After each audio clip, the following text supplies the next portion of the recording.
Hi guys, and welcome back to another DrAce video, and today we're going to be playing Ride 4, and today we're going to be in helmet cam for a change, and we're going to be using the Suzuki GSXR 1000R from 2014. Now, this Suzuki was recommended by employee Juan?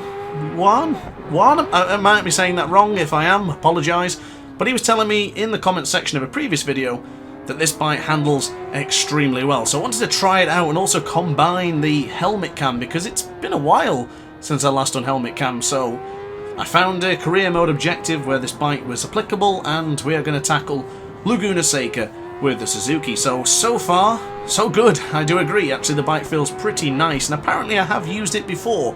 I just don't really remember when. I do believe it might have been online in a race against Sergio 23 in Kyalami a long time ago. It was one of the live streams we did quite a while ago. I was either on a live stream or I raced online at some point. But yeah, pretty solid bike if I do say so myself, and we're going to go into the corkscrew for the very first time of this video a little bit loose, a little bit jagged if I do say so myself, but that's down to me, not necessarily the bike. Coming off of MotoGP 22, racing some good races just a moment ago, and now coming to Ride 4, it is always a weird feeling coming back to Ride 4. It feels odd, to be quite honest with you, but I'm sure give it a few laps we'll get back into the rhythm and we'll start doing some very solid laps. But across the line for the very first time, that is a 1:27.399 with a stop start, of course, so we're definitely going to be improving the lap times throughout this Grand Prix. Now, the AI haven't really shown us a wheel yet. We had the one moment in the Andretti hairpin the previous lap, but since then I've not seen Alberto Duarte Pedroso or Edward Gormand. So we'll see what happens, but for the time being I think we've got this one done and dusted, so I'm going to try and get around a 5-second advantage, maybe a little bit more towards the end of the Grand Prix. But breaking into turn 5 a little bit late this time around, and smooth upon the acceleration, tucking in nicely. We do regain the time that we lost as we now go into the very innocuous turn 6. Done it pretty well there, actually. One of the first strangest things for me is the braking when using helmet cam. I go really gentle, and even more gentle than I usually am, and sometimes it just doesn't pay off. But coming into the corkscrew for the second time around, I'd say that's a thumbs up. Not quite a double thumbs up. I think we can go quicker, but still happy nonetheless. So bringing on the power once more and bringing it in nice and tight for the apex of turn 10. You've got to be really careful about touching that rumble strip on the left hand side. That unpainted part is brutal if you get caught on it, so try and avoid it at all costs if you can. So across the line, our fastest lap so far, 1:21.794. Not a bad lap, to be quite honest with you. I think we can do a lot better, but I'm content with that so far.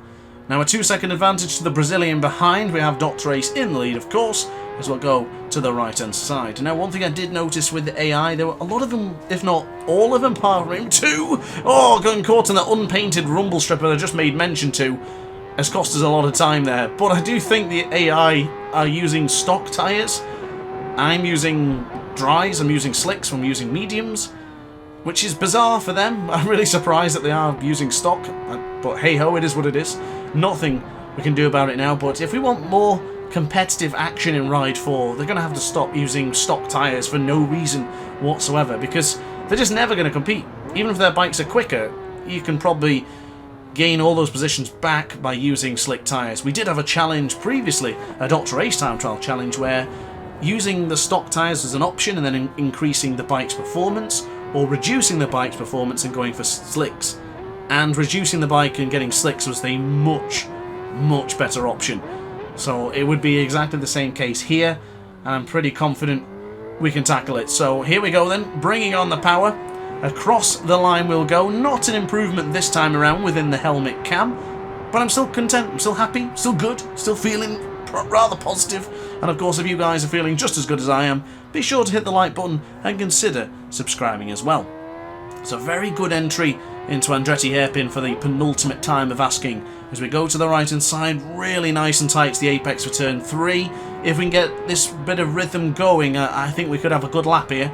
Little bit wide upon the exit, but just kissing the rumble strip there, just enough to bring us into the corner. Now firm on the brakes for the left hand side, trail braking in to the very last second as we now bring on the power for 5, and we'll get onto the left hand side just nice and early about the 100-meter marker, bringing in nice and tight, kissing the rumble strip on the right-hand side once again, bringing on the power underneath the Geico sign, and then go firm on the brakes for the left-hand side. Gently bring it in, lean over to the right-hand side, then fire it out of the corkscrew.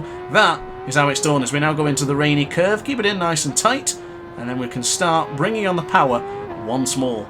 But now into turn 10, the difficult corner. It's easy to go a little bit wide here upon the acceleration, but that time around we didn't do it, so pretty positive stuff, but a little bit wide almost. Nope, nice and tight to the apex. It's coming together, it's coming together. The helmet cam is coming together quite nicely across the line. Not quite an improvement, but it is into the 121s again, just a 43,000th of a second deviation as we go into the Andretti hairpin for the final time. 3.3 second advantage to Alberto Duarte Pedroso. Can't quite see where the number 3 is, or at least where the man who's positioned in number 3 is. I guess he's must be right behind number 2, because you can see in the graphic in the bottom left hand corner of your screen they are bunched up quite nicely for that second position on the rostrum. And of course someone in 12th position are having a pretty torrid time, to say the least.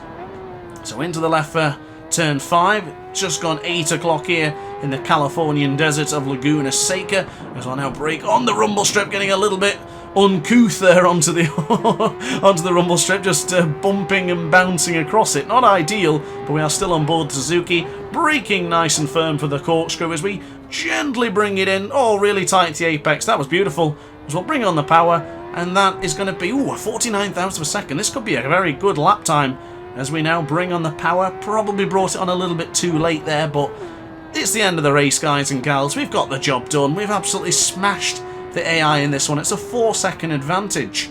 No problems, no qualms for DrAce. We are going to win here on this fantastic Suzuki GSXR1000, and of course, brilliant handled motorcycle that I do recommend.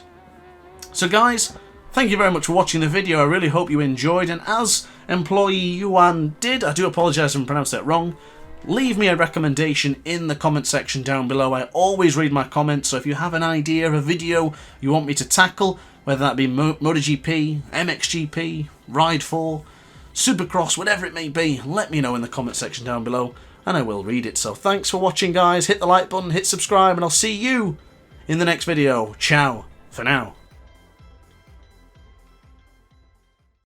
Oh hi, didn't quite see you there. Good to see you're still here. If this video didn't quite sate your appetite, then why not watch some more DrAce content by clicking the video shown on screen now. Furthermore, if you would like to follow me on social media, you can do so now with the links down in the description. Consider subscribing so you don't miss a single DrAce video.